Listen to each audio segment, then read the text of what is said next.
So these are the general errors of statism, so to speak. Now I come to the specific errors of democratic states. Most people think, of course, that democratic states are some great invention, great improvement. What I want to show is that democratic states are even deteriorations as compared to what we had before. The traditional pre-modern state form is that of an absolute monarchy. Yet monarchies were typically criticized, in particular also by classical liberals such as Mises and so forth, for being incompatible with the basic principle of equality before the law. Monarchies rested instead on personal privileges. There were higher laws that applied to the king and lower laws that applied to the rest of the people, so to speak. So the critics of monarchy argued the monarchical state had to be replaced by a democratic state, by opening participation and entry into the state government to everyone on equal terms, not just to an hereditary class of nobles and so forth. It was thought and it was claimed that the principle of equality of all before the law had been satisfied.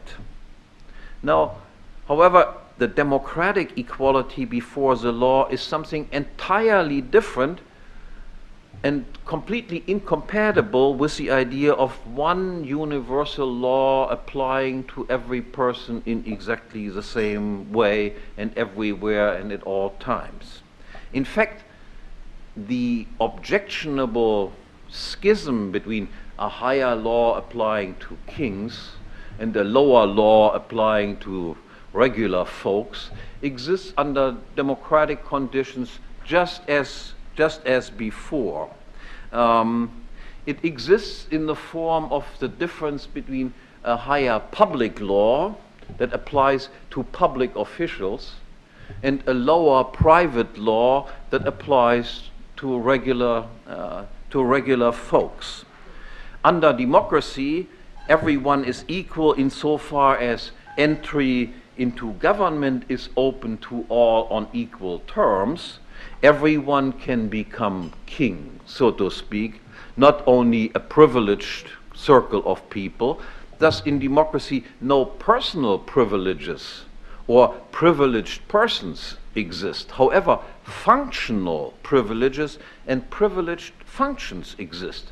Public officials, as long as they act in an official capacity, are governed and protected by public law and occupy thereby a privileged position vis-à-vis persons acting under the mere authority of private law. To give you examples, public officials, for instance, are permitted to finance or subsidize their own activities through taxes. If, as a private person, I simply take your money out of your wallet, this is considered to be a criminal offense and I will be punished. If, as a public official, I come to you and do exactly the same thing, this falls under public law, is considered to be a legal activity. If, as a private law, I take you and beat you up and force you to work for me day and night, this would be considered kidnapping, slavery, and whatever, and is, of course, a great offense. If I do that as a public official, then it is called public service, military draft, and things like this is perfectly all right. If, as a private citizen, I take your money and against your will and then give it to somebody else, this is considered to be stealing and fencing of stolen good. If I do that as a public official, then this is called social policy or redistribution of income. From the point of those people who are affected by it, it makes absolutely no difference. So you realize quite clearly that there exists this difference between higher law applying to public officials, functionaries, and a lower law applying to normal citizens is just as much preserved under democratic conditions as it existed under monarchies. You can say, so to speak, privilege and legal discrimination and the distinction between rulers and subjects will not disappear under democracy. To the contrary, rather than being restricted to princes and nobles, under democracy, privileges will be available to all. Everyone can engage in theft and live off stolen loot if only he becomes a public official.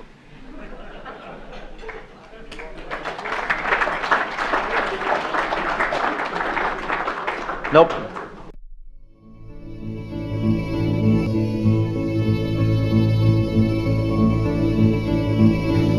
Este canal se hace con el sacrificio de todos y para poder seguir llevando nuestros mensajes liberadores necesitamos de tu ayuda. Sé nuestro Patreon.